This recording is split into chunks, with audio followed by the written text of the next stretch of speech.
How's everyone feeling tonight? Excellent. Thank you all for coming out on behalf of Mayor Baraka and our family meeting. We know the men have their meetings and they talk about what they need to talk about, and the sisters get together and we talk about what we have to talk about. But it's important that we come together as family members, right? Because everybody in the great city of Newark, when we see each other, we have to be a reflection of one another and see each other as family. Those children out there are my nieces and nephews, which means that their mother is my sister, whether she knows it or not. So we wanted to make sure that everyone is grateful to be here with us, because we're grateful to have you. And I am going to call on no other than before I do that, I have to make an acknowledgement to the Women's Committee for the Women's Meeting. I have Ms. Shoshana Page here, Ms. Gabby is here, Ms. Michelle Trevelyan. And now I will bring on Brother Josiah Paul, who hosts the men's meeting on behalf of Mayor Baraka. I saw First Lady Baraka here, but I don't see her now. She's, okay. Okay, yeah. Babies, family, yeah. So Brother Josiah Paul, who, like I said, hosts the men's meetings. No further ado, Brother Josiah. Peace, peace. Customary as always. Hold the line! Hold the line! Okay, there we go. Customary. So normally we start off with that chant, not in the sense of saying it just to get some energy out, but it's a foundational pillar. We thank our brother, Mayor Baraka, for giving us the platform to have a men's meeting first. The men's meeting was so foundational because it gave men in the city the opportunity to come to resources in the city. It gave brothers in the city that often felt like the resources was unattainable. So by making resources a keyword accessible, making you feel empowered that these are resources that are accessible to the people was something pivotal in our community. And first of all, we thank the mayor for being consistent for years, even having and coming once a month to talk to the men in the community. Yes, and that brought forth after that the ripple effect of the women's meeting. And now here we are with a family meeting. So we have this line saying, hold the line.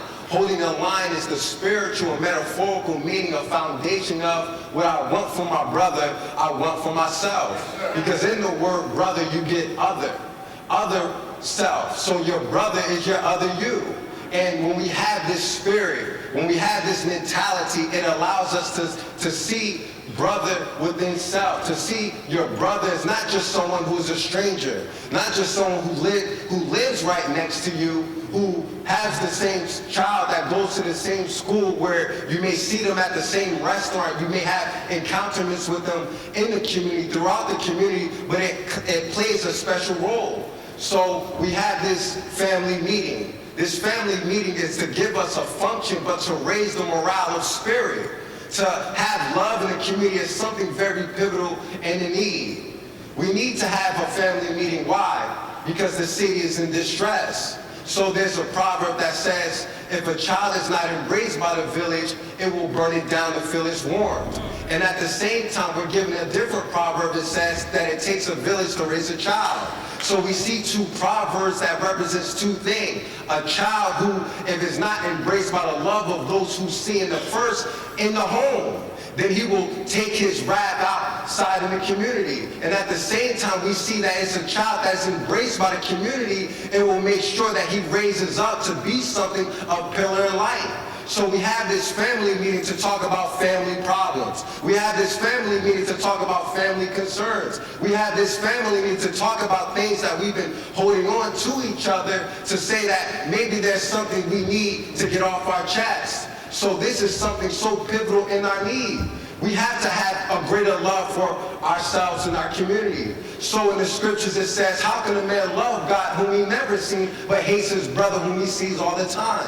What is the scriptures teaching us? Yeah, we talk about the scriptures in the men's meeting. Yeah, we get a little scripturally morale up in the men's meeting. Because it is so pivotal to have a foundation. It is so pivotal to have a spiritual foundation because we have to have love. We first must be brothers. We first must be sisters. We first must have that spirit that allows us to come together so that when we go through something, that there's no animosity towards each other. So I'm pretty sure we all heard this reference, two pieces of steel. Men sharpen men like two pieces of steel sharpen steel. But all that means is just sparks is going to fly. So in the Quran it says man is meant to face difficulty. In the scriptures it says your family is a trial. So the reality is that we go through things with each other. How many of us don't go through things with our family? Oh my God, my brother the other day. Let me tell you. Oh my God, he did something that man, whoo! I was going to let him have it. Oh Allah. And the reality is we go through things. And because we go through things and we hold on to stuff, how do we have things, how do we have functions, spaces to mend when we go through something? Because sometimes we can be a little out of character. And because us being out of character, there are people that get involved. There's a law enforcement that will get involved. And if there are not spaces like this in the community that we're not interacting within each other and we don't find someone that we believe is a pivotal counselor that allows us not to be able to go through something and that's it and burn the village down, but at the same time when we go through something we can find resolution. We can find agreement. So this family meeting is so pivotal in our community. It's pivotal because if we don't have the spirit, how can we further on and go through? So we have to have something that is called love within the community. We have to love brother. We have to love sister. So we can't look past the faults of each other and just not think that we're better than. So we have this family meeting to talk. I hope you met somebody you didn't meet today. I hope you met somebody you didn't know yesterday. So the aim is that, normally in the men's meeting we have an auditorium style. Everybody's looking at you and they listening to the mayor talk. But the real power and gift is you, the community. So we want you to network with each other. We want you to talk to each other. We want you to talk to people, 5 people at least, you haven't talked to before. And we want you to be able to mingle and build your own network and relationship in your own city. You live here. You do live here, right? I hope we live here in the city. I hope we not just coming here to see the mayor and that's it. Oh, what? That's true. They be coming to the men's meeting just to see him. I'm like, okay. But the reality is that you are here and we thank God for allowing you to come here. I was looking on the CDC's website and the 3rd leading cause of death in America is accidents. So the reality of what happens day to day in our lifestyles, we thank God for allowing us to make a safe travel and safe haven here. We thank you for coming out, so give yourselves a round of applause.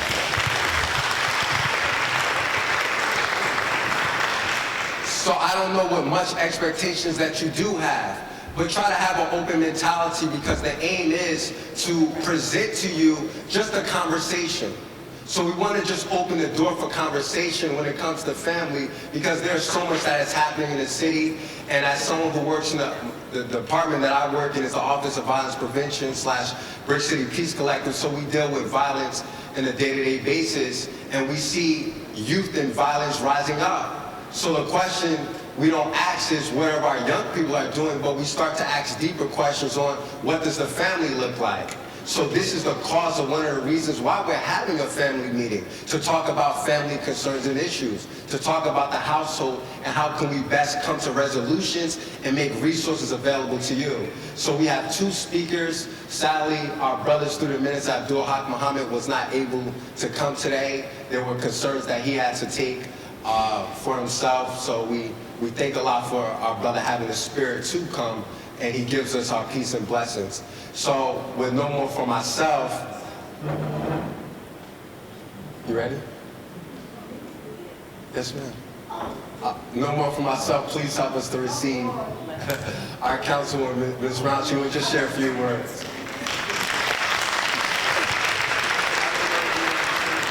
No, I did not. Not tonight. I speak at all the meetings. Hey, Shoshana, come on, let's give this brother a hand. Come on, we can do better than that for the family. Let's make some noise for somebody having a vision to want to do another family meeting. Yeah, that's what we have to do. Yes, of course, and she's calling me. Okay, so listen. There's a whole lot going on in the city, and Sister Dawn and Sister Keisha and Brother Josiah, under the leadership of the mayor, we know that family is the nucleus of what happens with all of us, right, Minister Coop? That's what happens, Sister Cassandra. We need to have mothers that know, because there's no book come with it. There's no book tell us how to be a mama. Somebody was getting ready to clap on that, because it's the real truth. Didn't no book tell us how to be a daddy? Didn't no the book tell the children how they need to come up, be raised up? Shoshana, we run around here, Gabrielle, trying to figure it out, Michelle, and some of us still haven't gotten it right. But what's getting it right, since we don't have no book to tell us what's right? But you can tell of the fruit by, what they say, by the tree, the fruit that, come on, no, we know about the apple not falling far from the tree, I know that one. But you can tell a tree by the fruit it bears. That's the one I was looking for. And so, because Josiah, the mayor has done family meetings before, and the women's meetings have started back up, and the men's meetings really never stopped. And women normally don't stop anything once they start it. And you know I'm telling the truth. They said if you want something said, send a man. You want something done, send a woman. Yeah. But since women give birth to nations, we won't belabor the hour. We want to move forward. And we have two dynamic women that are going to speak before the mayor comes to put the icing on the cake. The mayor is the father, and I say that very passionately, of the city. Because he has 311,000. He might not call them his children, but we are truly under his watch. And with all of the programs and resources that are available to the children, we have children standing in front of recreation centers and won't go in to get the services. And then we'll talk about we don't have no services. We have all types of things that are available. But when somebody pick up a summer fun book and see the programs that the summer fun has available to take your children to, and we need to start sharing that information. But mental health is my child. And the reason I say that is because, you know, if our mind is not right, it's kind of hard to raise kids, buy a house, keep a job, keep a man, and anything else. And so we don't address the mental health piece enough, which we did last month. Can we give it up to Director Keisha Urey, the Director of the Office of Violence Prevention, that just walked in the house. So we had Mrs., and I called her every name but Turner. She is a young lady who was recommended by Dr. Maxine Bradshaw. Dr. Maxine Bradshaw has a whole lot of alphabets behind her name. She deals not just with social work and mental health, but for her to recommend a young lady to have the opportunity to address this crowd for 15 minutes, Director Ladd, means a whole lot. Because we can learn something from each and every one in this room. Just because you have a degree don't mean you know it all. Just because you have a doctorate, there's somebody who can teach you that maybe never stepped a foot in a university. So we have to, come on, put your hands together for that. Because we don't encourage those who are on their way. We're so busy trying to give honor to those who we think have arrived. But we're going to call Ms. Turner up to address, we're about balance. Sister Dawn, the sisters have to have a space. We can't let, they say the man is the head, but we can't, I don't know, I just don't believe that they can do it without us. Can they, sisters? Can they do it without us? You can't have no program top heavy with men and those sisters have nothing to say. Y'all not saying nothing, sisters. Come on and let's give it up to Ms. Turner as she comes forward to address the crowd. Where is she? She's in there. She is. Come on, Ms. Turner. Come on, come on. She brought a cheering crowd with her. Come on. See, now this is a young woman, okay? And then we're gonna bring a seasoned sister. But just because she young don't mean she ain't seasoned. She just ain't cooked as long as Sister Tucker. Sister Muhammad. Come on, it's in your hands. Let's give it up for this young lady.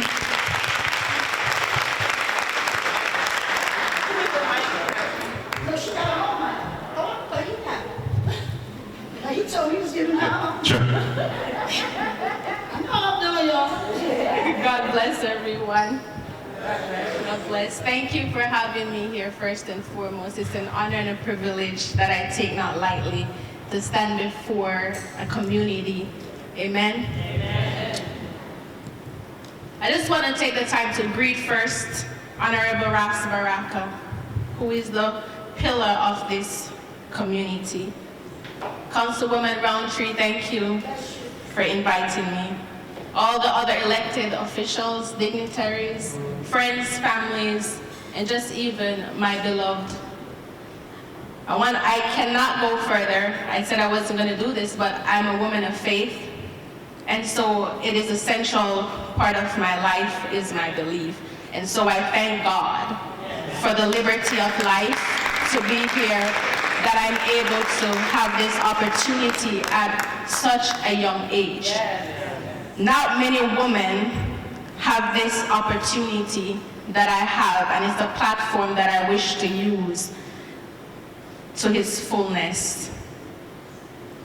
As I said, it's an honor to be invited, and I see the significance that I can pour out into young people as an example to see that you can be anything if you dream.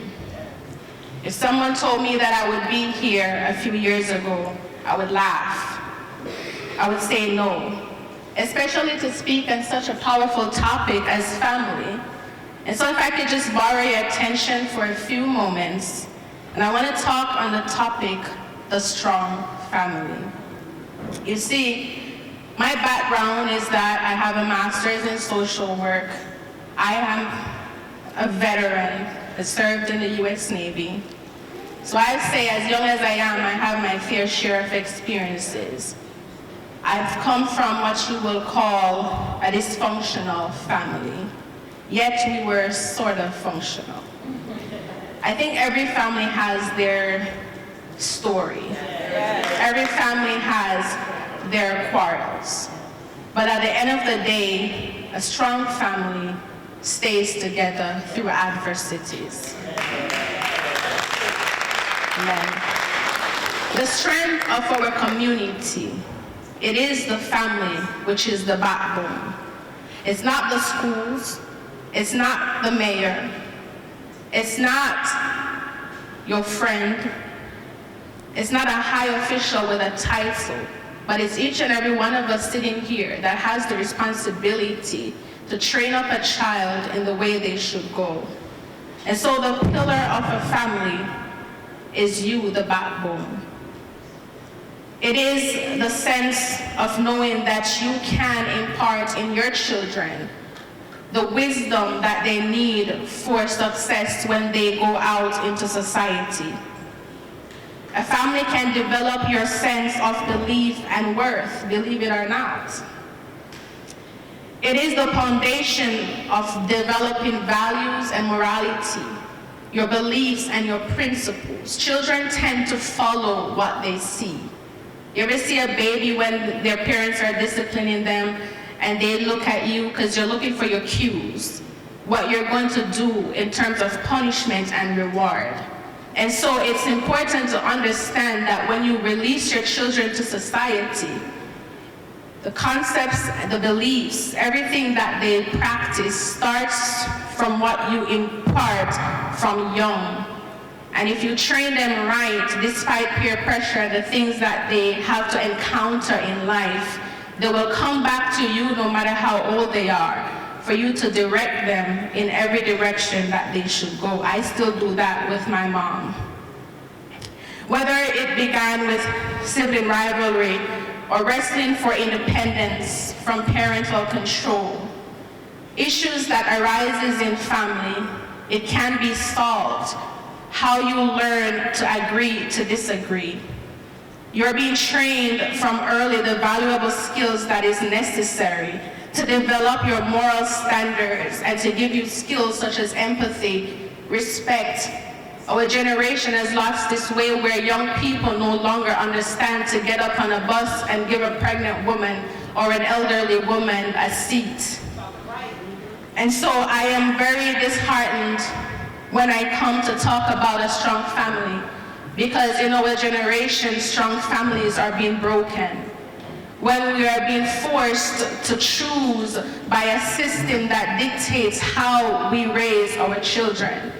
And it's sad to see that parents are not fighting back, because as all of us sitting here today, we are the voice of the community. And we can see empty seats here today because those voices did not show up. And so today I encourage us that the first phase of development and socialization stems from the family. It continues to improve despite age. The Duval's family development theory argues that family move through stages, in particular order across time. And after members successfully master each task of that developmental stage, they will birth repetitious beings that will follow the same things that which they were taught. Furthermore, we expand family not just by the blood ties. Often we talk about family and we say biological family. But really, do we understand what the term family means? I know I did not. I did not want a family. Growing up, I was oppressed by family. And I thought that I could make it if I would get away from my family. Many of us might have a similar story. Many of our children might even have said the same things. But as I stand here as a testimony of what family unity can do, I'm encouraging you that you can begin to start making the changes in yourself so that you can be the first model of what family structure and unity can look like. So I ask that we learn to develop love, because without love, a family cannot stay together. Love saved me and set me free. When I gave up on family and I gave up on myself, their love found me and it rescued me. It is the measure that you love yourself that you will be able to love someone else. And there's 4 ways in which we can build strong family bonds. And the first one is to be critically able to evaluate each other in love. Do not just agree to disagree at face value. Be willing to shake off offenses and move on. That's the first one. The second one is to speak the truth in love. I'm often told that I'm too forward and I'm insensitive. As Black people, as a Black woman in the workplace, in society, I'm told that I'm too strong. But I am empowered by that. Because when I can speak the truth, there is no darkness that is found in me. So I encourage you not to be afraid to tell your family when their attitudes will get them nowhere. The third is to provoke each other to excel. The fourth is to learn and grow together even during adversities. Because no family is perfect. Some might pretend they are, but we know the truth. All of us are gathered here today because there's a story within us, right? And we come from so many different backgrounds, different faith backgrounds, different cultural and ethnic backgrounds. But those stories will not change because the similarity is love, is hurt, is rejection, a story of support, is a story of failure and success. But because there was someone willing to let you cry on their shoulder, a sister, a brother, a friend, a mother, an uncle, an aunt, because of them, you were able to draw strength. right? So my family, when I went to the military, I brought them with me. As I said, their love saved me. And so when I was there, I brought them in my heart because I began to learn how to love myself. I could no longer reject their forceful love. I could no longer drown in my mind that I'm not enough. Some of our children are lost, but they're not speaking. My mom did everything she could, my aunts, my uncles, my sisters, my best friend, my husband, which is here with me today. They did everything to love me, yet my heart was a wall. But over time it softened because they did not give up on me. So they were embedded deep in this heart. All the ups and downs were engraved in my memory, and every experience was measured to the conditions of my environment. I saw many things when I was in the military. I endured many things when I was there, but they were with me. I always remembered when we argued, when we fight, when we cried, and when we made up. So you see, all the negative isn't so bad. It makes you who you are, and it changes you for better. There will come a time when we must face the reality of life by starting our own families. What would it look like? What will you take with you? The lessons and the hardships when you start your own family. When your children start their own family, what advice will you give to them? He stole my proverb when I said it takes a village to raise a child. You know that saying, right? I am the product of a village. I'm the product of a family that experiences ups and its downs. You know those nosy neighbors that will go back to your parents and everything you do wrong, they will come and they will snitch on you? I'm a product of a village. You know when you're wrong and they see you out the street and they correct you because you went to school with a long uniform and you caught one of them, and then they see you and pull you up? I'm a product of a village. How many are you are a product of a village? I'm glad to see, because our children are missing that. They were in the era where cell phones outweigh emotions of humans, where children are losing on play dates with a friend because you have to worry about who's going to kidnap them in the middle of the night. You have to worry about who is going to take them for granted, molest them, target them. But I encourage you that a strong family do what my mom does and search my phone. Pay attention to your children's cues. It's funny, but it's true, right? A strong family must keep eyes on the people that will be the next future mayor, the next future president. A lot of times we see children coming out of families that rub their hands out, put a blunt in their mouth. We're keeping it real with us today, right? Many times children lose their ways because adults give up on them. They see the outward appearance rather than what they could be because they were having a difficult home life.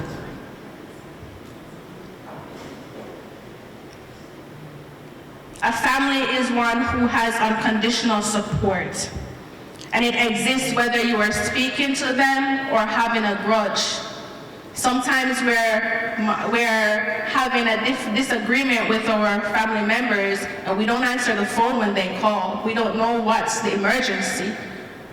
But the pain and the shame and the anger, it covers your heart to love. That's not a strong family, is it? I know that should I fall in hard times, a member of my family is just a phone call away, and they will never leave me hanging.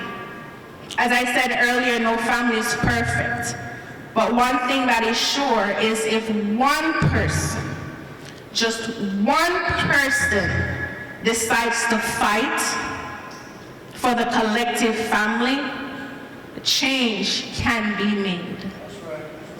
One person it takes to save a generation from heartache. We often hear a family that prays together stays together. As I said in my opening, faith is the central part of who I am. When I came to accept love, I first had to accept Christ. He taught me how to love. See, spirituality is not understood well in the church, in the home and the church, because the church is your home. It's misunderstood these days. Spirituality died, and it doesn't matter what faith you belong to. When you apply it, you feel it, you know it, and when you have it, there's nothing that you will ever desire again. Faith should be the core of a strong family. Because when you have faith to hope and to believe, it doesn't matter what happens to you, who you lost, what accidents you face, how hurt and broken you are, you know that there is hope to look forward to something that is beyond your understanding, that will guide you to perfect peace.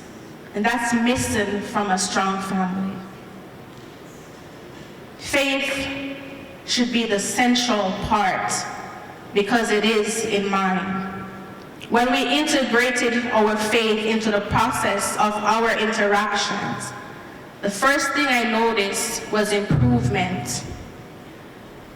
For some reason, we started to just call each other no matter what. People we haven't spoke to for a long time, and I see my timer telling me that it's on the last minute, so I'll come to my close. Right? It took one person in my family to start what we now have as our weekly family line, prayer line. And her bold move forged a way through many solid hearts. She didn't force us to do it, but she kept praying until little by little we all joined. I'm not saying that your personality will not be the same. I'm saying that you will begin to learn compassion. You will begin to make room and change. The prayer group was bold, and the members stopped resisting, and unity was forged. In closing, I leave with you that family is not only biological. It can be whoever you are willing to accept. Whoever is worthy to become a part of your circle. It could be your child's best friend, it could be a stranger, it could be someone you're passing on the street, but you chose to look the other way. So I say, let's work and strengthen the family.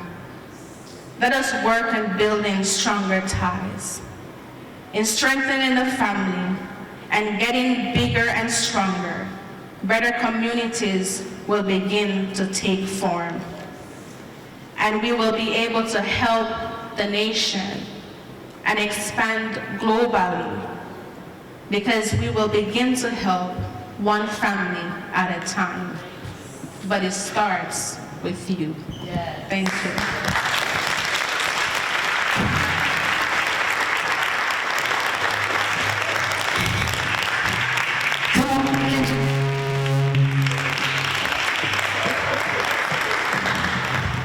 All right, we can do better than that to Miss Turner. Okay. So I was telling Brother Josiah, because the truth of the matter is that there are all types of families. There's all types of issues. There's all types of circumstances. We don't call the hood the neighborhood anymore. We call it the hood. We just took the neighbor out of it. So that village she's talking about, in some areas in the city of Newark, if you think about talking to somebody's child about their skirt, you're going to have to fight. like y'all know. Y'all from Newark? Any number box in the house? Y'all know that it's not the same. We do porch friendships now. You know, like when we walk out the porch, off the porch, we might say hi, but we got the gates. Those of us who live in these beautiful homes have these fences that we sit in the backyard where nobody can see. But before I got from the Kruger Scott Mansion to Wiggum's funeral home, if I did anything wrong, it had already made it to my house before I got there. That was the village we used to have, Brother Josiah. Maybe not in your area, but we used to have that village where a neighbor could speak to your child, and if they knew your mother well enough, walk you to your mother if she was near. Because we didn't have cell phones. I'm not going to date myself. We did have phones you could put in your car, but we had no cell phones. So that means if you didn't stop at a payphone to call somebody's mama and say they saw you. And so I appreciate Sister Turner, because what she's making us realize that even in her era, because she's a young woman, that there was a village that would call her mother. There was a village that could call her family and make her realize that, listen, you need to get it together. And part of the family now is that when she said, which is so profound, Sister Muhammad, this is so profound, that everybody family is not necessarily biological. I got some folks that's so close to me that you would think, Pastor Jerry, that they were my biological sisters and brothers. And technically, for those of you who are deep in spirituality, they talk about this man named Jesus, but the truth of the matter is we go all the way back to Africa.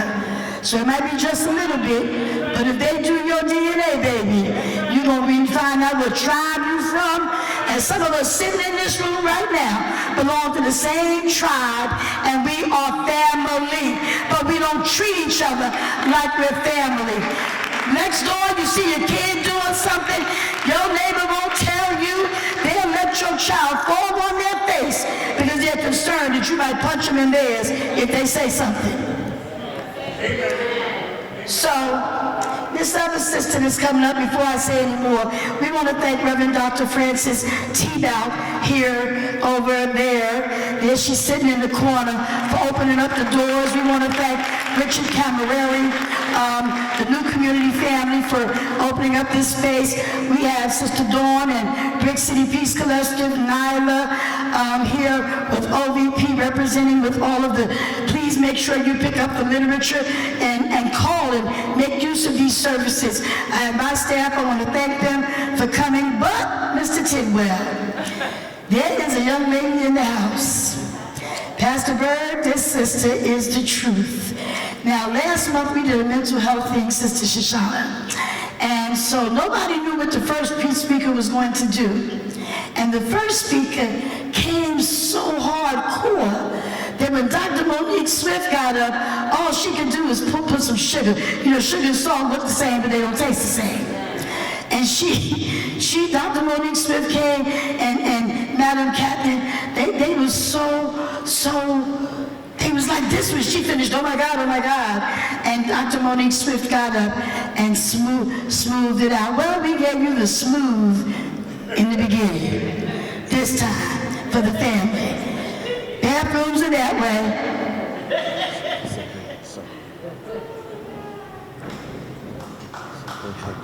Oh, wait, she's here?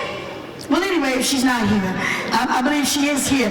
Would you please stand? We have the beautiful and brilliant CEO, who I sent the second text to, that opened up the doors. A young sister who is now the CEO of the New Community Corporation, Sister Simone Grandron. Where are you? Come on, sister. Come on, sister. There she is. I don't even know. Come on up here and let them see you. Sisters are doing it for themselves. Come on here. This is what you call power right here. You want to have a couple of words? I was really good in the back. You guys were doing awesome. Everyone that came up and spoke was excellent. Give yourselves a round of applause. I mean, I could stay up here all day. Let me get ready for Sister Shoshana. But I do want to thank you all. I want to let you all know that New Community is here. We are, like the young kids say, we outside. We're excited. We have nothing but programs, nothing but opportunities. Visit our website. Come back to us on August 4th for Jazz Night. We were open last week, kicked it off really nicely, so we hope to see you all on August 4th. Thanks again. Thanks, Sister Councilwoman Roundtree, and of course the mayor and everybody else. Thank you. We're gonna give it up for the CEO. Now, brothers, we thank you. Sisters, we thank you for coming together tonight. But and we are so excited because Brother Josiah, come up here for a minute. We're gonna introduce Vanessa. We're gonna reach. Come up here. Come on. Listen, we have a mayor that is very diverse. Newark is a sanctuary city. It's a multicultural city. It is an interfaith city where we all come together, no matter your gender, no matter your faith, no matter your culture, because the truth of the matter, we're all family, and we have to start treating each other better. And if our children see that, maybe we can come up with some stuff better than what we're already doing to help our children be better. Maybe we weren't all we should have been, but Brother Josiah and I come here tonight as we represent, and we're waiting on the other honorable speaker to show up, who we love so dearly. We got a sister that's getting ready to make it happen and address you. Sister Alnisa Muhammad is the truth. She's a teacher. She's a mother. She's a wife. She's a woman of God. She don't take no tea for the fever. Sister Cassandra, y'all know I'm telling the truth. Y'all know she gonna bring it. And y'all need to just come on and make some noise in this family meeting. And that might be really family in this piece. Sister Vanessa, tell them, make some noise, Sonia, for Sister Alnisa Muhammad.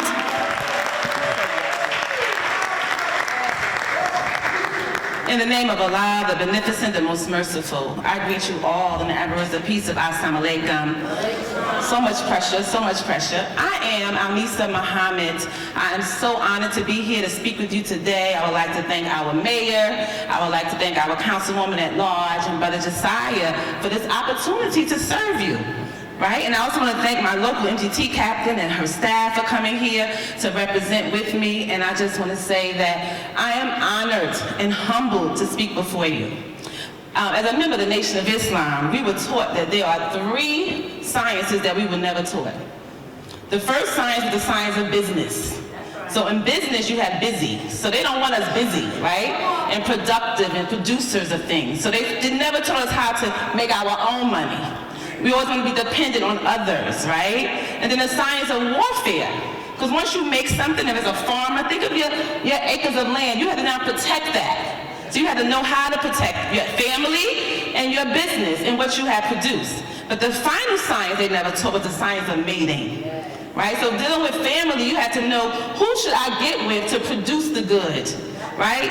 They can't just look good or smell good or have money. They have to be able to say, together, we're going to create something that's going to benefit society, right? So I have been married for 27 years, so don't praise me to Allah. We've had some ups and downs, and I'm going to talk a little bit about them because I'm very transparent, which I think is key to the village. So one of the stories I want to tell you is that I think I was 2 years in, we had no children, and another sister in the mosque was telling me she do like a 7-course meal. She was newly married. She was like, I do salad, and I'm like, I want to do that too, because I just do dinner, right? She said, I set the table, and I tried it twice. The third time I was like, I'm not doing, this is too much work, right? So I said to my husband, let's invite them over so she could tell us. We invited them, her husband was like, who? She does what? So the story goes, something's a facade, right? Social media is a big facade. And our children are growing up thinking that life is good. There's no struggle in it. But I'm here to tell you, the struggle is ordained, right? The struggle builds a marriage. If I didn't have struggle, I still wouldn't be married, right? If I didn't have those times where I'm like, don't come home, it's not safe for you, then we wouldn't still be married. But it takes a village to say, he can come home because you are in error. Right? What you think has happened did not occur. So we can't be on an island when we trying to build families. We have to lean on each other. We have to let each other know, I have your back, because if your marriage is broken, society is broken, and we all are affected. So we can't sit and affect marriages. We should be at weddings happily, like these two are getting together, and we should not be the one breaking them apart. So that was my opening. I'm sorry. So half of all of our marriages, if you believe it or not, are ending up in divorces. So I mean, a lot of our children are being raised with single parents, right? So there has been damage to our families. Do you agree? Totally agree. And there's no solution until we do what? Fully acknowledge the damage. We can't act like it has not occurred. We cannot act like it didn't occur to me. Because if it occurred to my neighbor, it occurred to me.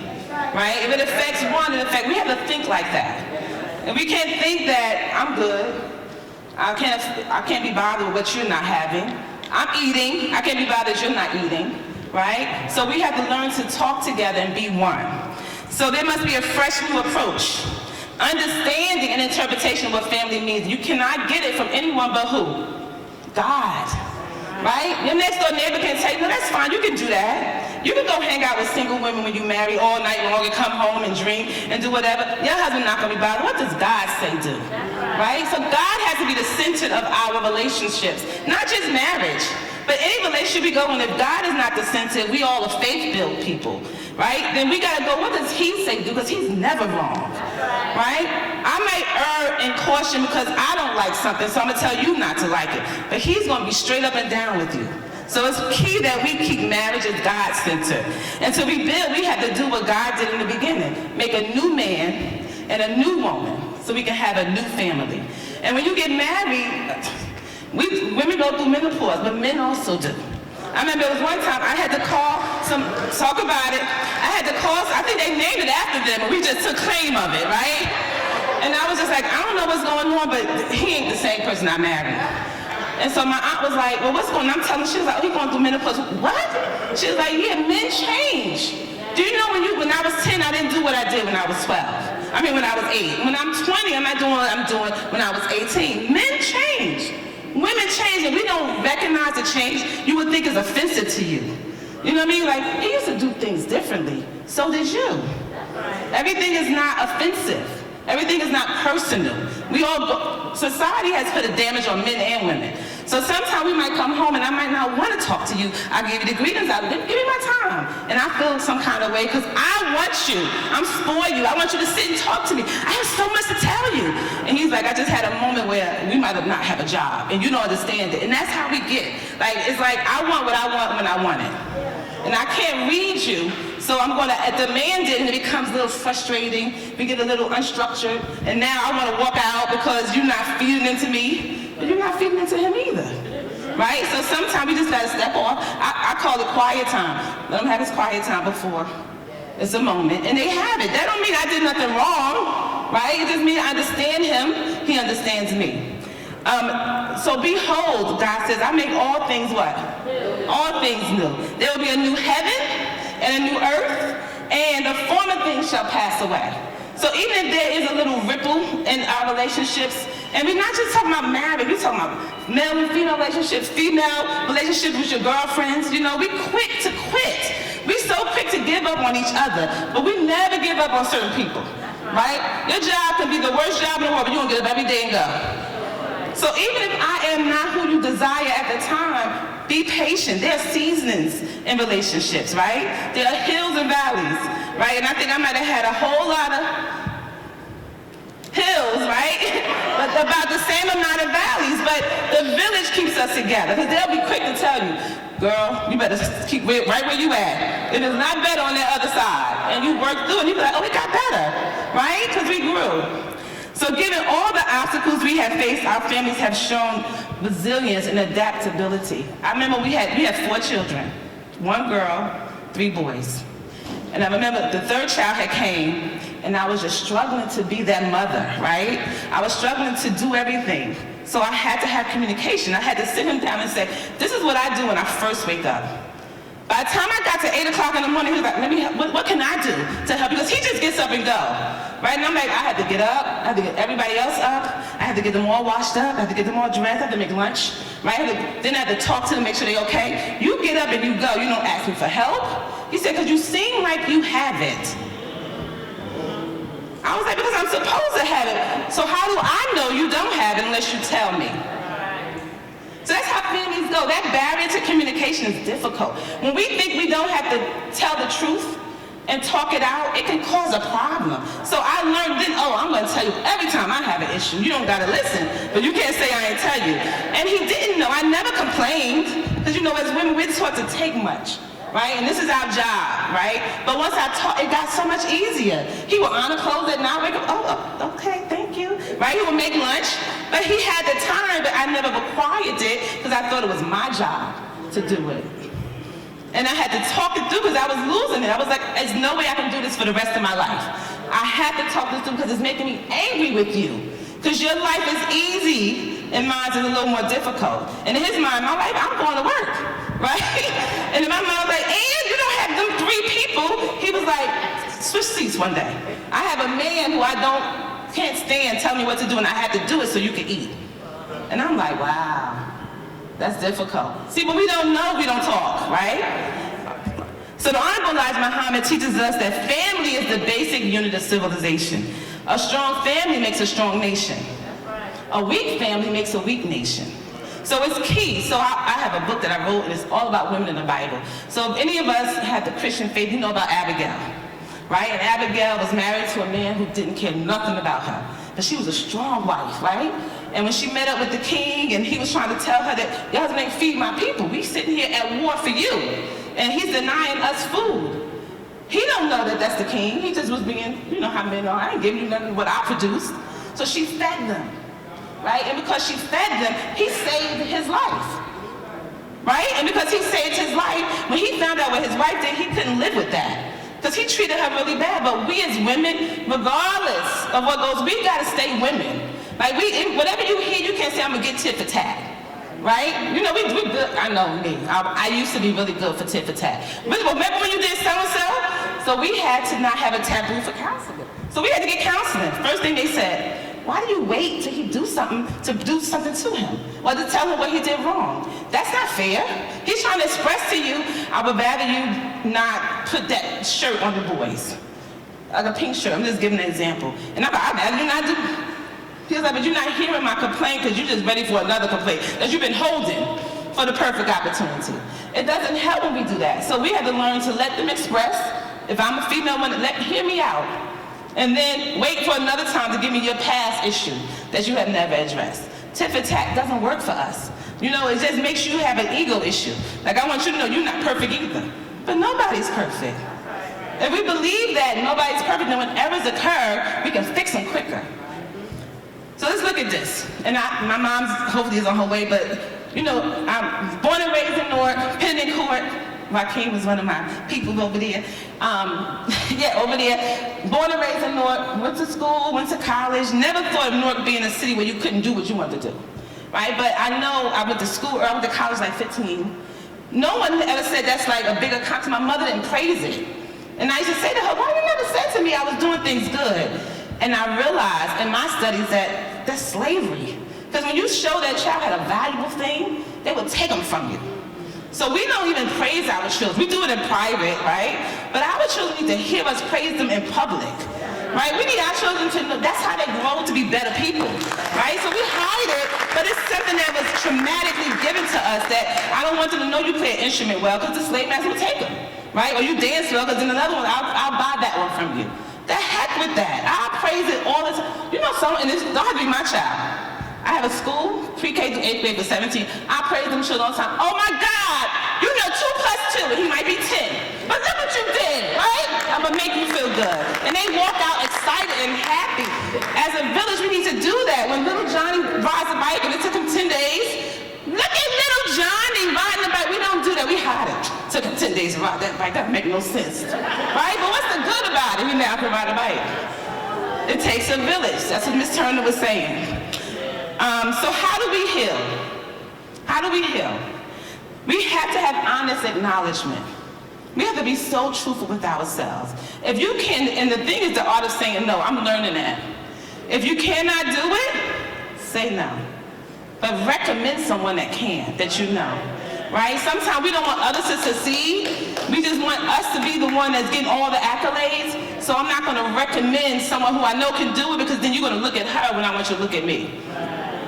And acknowledge honest acknowledgments. Proper investigation. I'm quick to say, I'm gonna settle on the best part. She might be that person to you, but I'm gonna see what she is to me. Even as a teacher, don't give me anybody's records from your old class, because to you, he might be a bad student, but to me, he might be the best student in the world. But if you give me that record, it's in my mind. She said he was bad.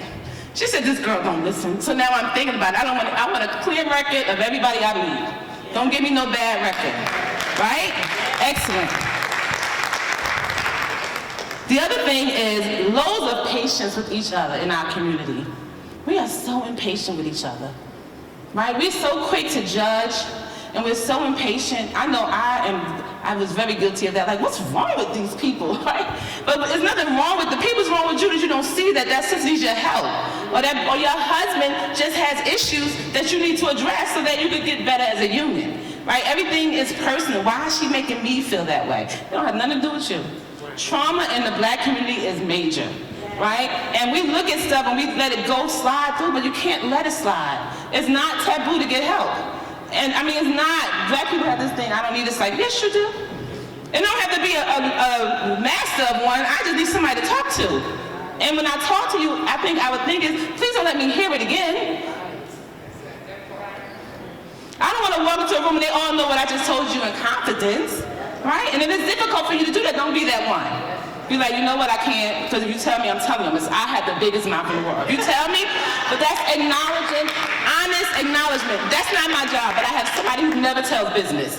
And it helps the village, because that's the worst thing. I told you something that might be difficult for me to believe that it happened to me, and I feel like you're my friend. And we having a moment, and I share, right? And it's not a safe space. Because the next time I see you, everybody whisper. I might think it. It might not be true, but I'm thinking they whispering, and I'm just like, oh, something's wrong. What did she tell my business? Right? It's not good. So we have to have honest acknowledgement. We have to have safe spaces for us. And I think that's how we can start to heal. And then we must do the work. Anwar Muhammad said, you could be sick, do the work. You could be poor, do the work.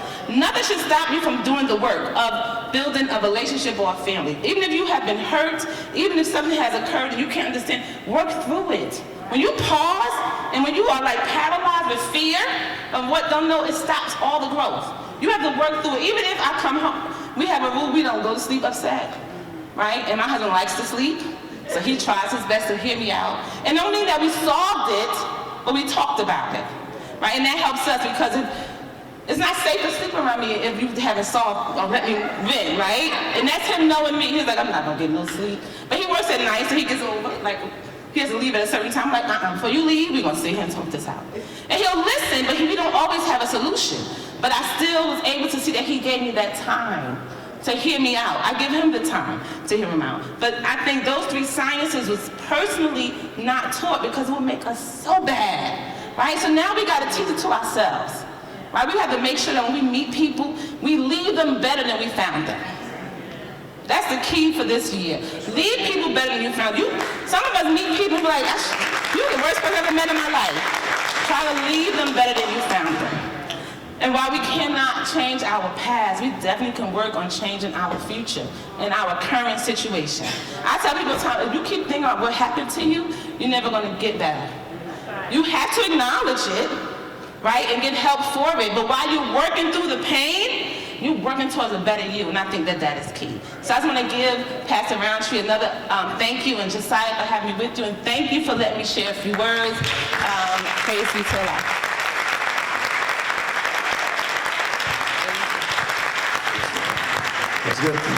Let's give my sister another thunderous round of applause.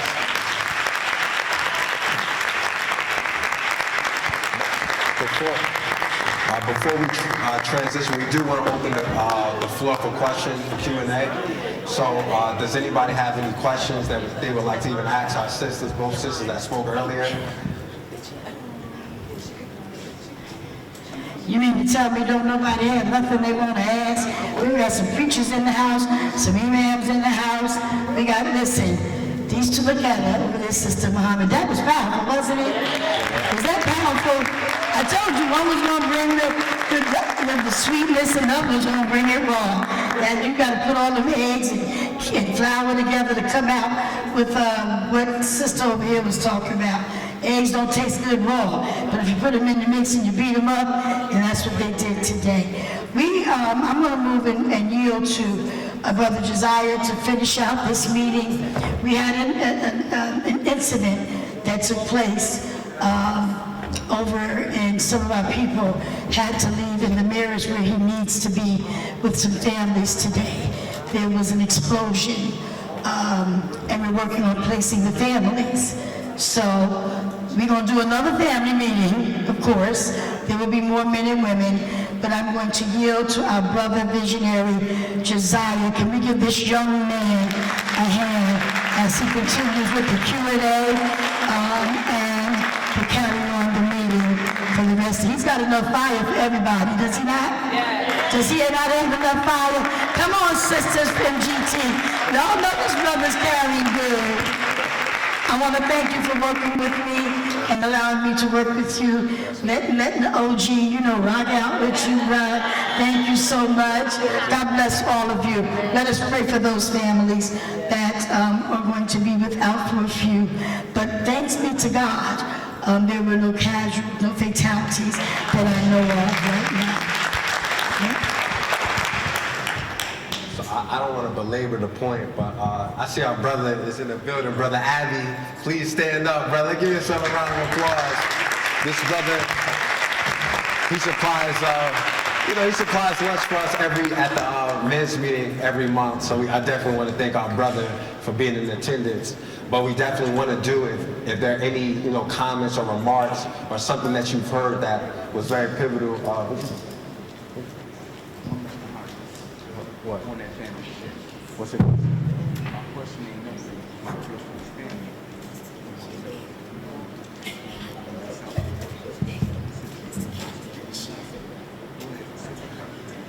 Yes, sir.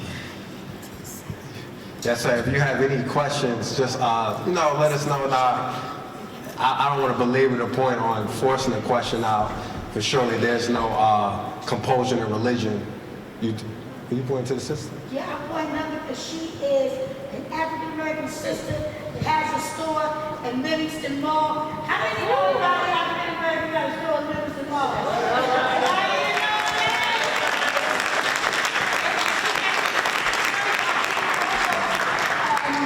Sister Shauna always pointed out because she was in a terrible accident that the enemy thought her life was going to be claimed.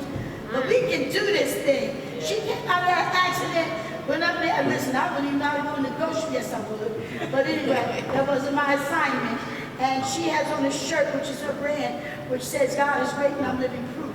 So if you ever get a chance, we need to start giving out. That's fine.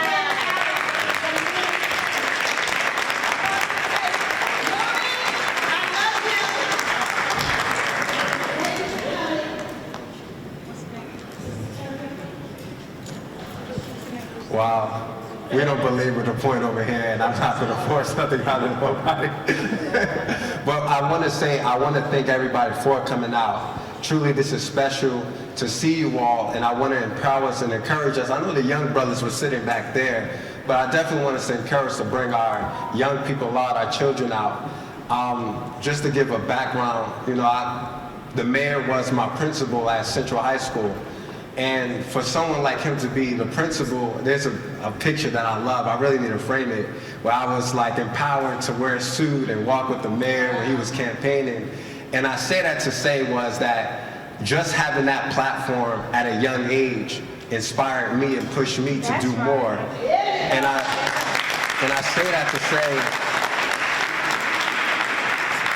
say, you don't know the gift that lies in a young person. Match even your own child with respect. You just don't. You don't know what can pour out of them. So the more we pour love into our children, the more we pour them around beautiful communities that will strengthen them and support them, we can see God in them. That's right. To recognize God is to go through developments and face difficulties in our lives. But it's the gift that God has put in our young people that will take us to the next generation.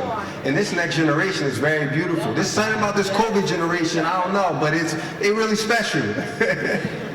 So I want to encourage us that the next time we do have a family meeting, to bring out our man, drag them here.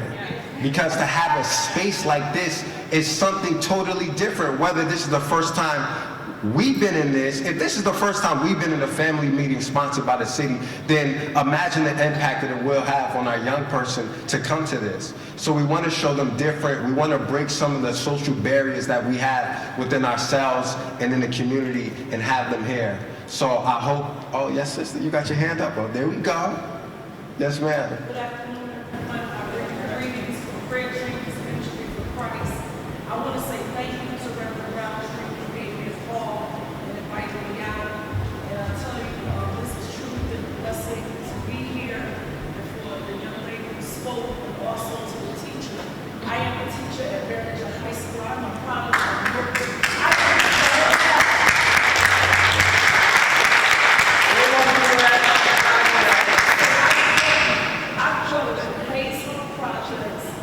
I went to 18th Avenue School.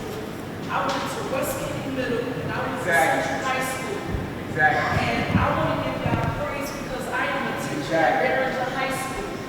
And I want to say right now, I'm at Summer Youth Employment Training Program where we are helping the youth.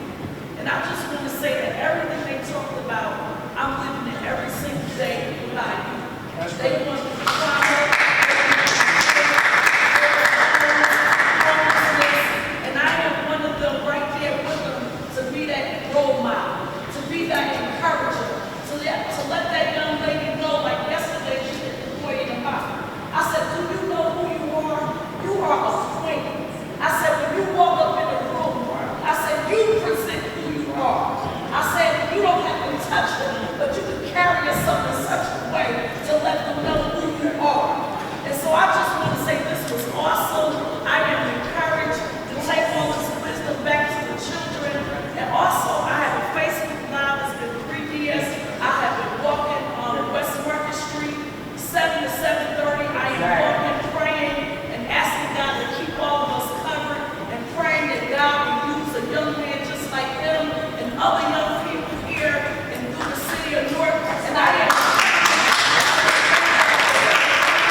Good evening, family. I am so inspired when I tell you this has been a very interesting season. I am in the cancer ministry with my husband, and he just finished his second round of chemo. He has 4 to go. But I pressed my way today because we've been in the hospital for the last 3 days, and I did not want to miss a moment with the family. Because to much is given, much is required. And so I honor this family. You have blessed me since 1990. I bought a Society Hill apartment condo when it was on a pegboard. And I've never left Newark since, and I'm so proud of being a part of this family here. My name is Aisha Marable. I'm a pastor in Millburn, New Jersey, and I am the AVP of Community Engagement at NJPAC. And I want you to know that NJPAC is your home. It is the home for our artists. So if you have any young people, we can heal through the arts. And so we heard you when you said that's a nice building down there, but what are you doing in our community? We establish programs now in the community, and we are absolutely looking for your amazing artists. And so we encourage you, please go on our website. We have a link. There are only 25 young people that have signed up to be an artist. We pay the artists. We do not hire one artist without giving you a check. That's my job, to give you a check. And And so I'm encouraging you, if they sing a little bit, if they play drums, if they are DJs, if they dance, please ask them to just reach out. They can ask for Reverend I. The CEO calls me Reverend I, so everybody knows Reverend I at NJPAC. But my goal is to make sure that anyone in Newark who has any form of artistry, you know that that is your home. And if you have any concerns about it, y'all call me. I am on speed dial with Reverend Roundtree. I'm stuck to her hip. She's like E.F. Hutton. When she says go, I am there. And y'all know she'll call you 2 o'clock in the morning to pray for a family. Are you on that speed line as well?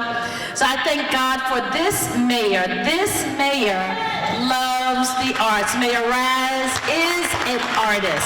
His wife, First Lady, is an artist. And so we honor the gift that we have, and we want to make sure that the gift that we've been given, your family, please take good care of them and send them. There's so many, Al Tariq, our brother, we have so many amazing artists that are right in the room. Don't leave here without connecting up with someone else in the room. There's somebody here in this room that has a blessing for you. Please get your blessing before you go. God bless. And I'm so proud of Newark. I have South African dancers and Anguillan dancers that are coming next week. And on July 29th, we are connecting with Reverend Rouse and Reverend Brenda Bird, and we're bringing them to the streets. I am so proud of Newark. I told them they couldn't go to Colorado. They couldn't go to California. They had to come to Newark so we can show them how we do it here. So please look out for the Anguillans. We're doing summer fun in the parks. We're working with Parks Foundation and with the Centers of Hope, and we're going to make sure that they see as many of the family members as possible while they're here. God bless you. Appreciate you so much. So there's no more for myself. We thank you once again. So please take the time to mingle and interact with those around. We thank you for coming out. Have a good day. Peace.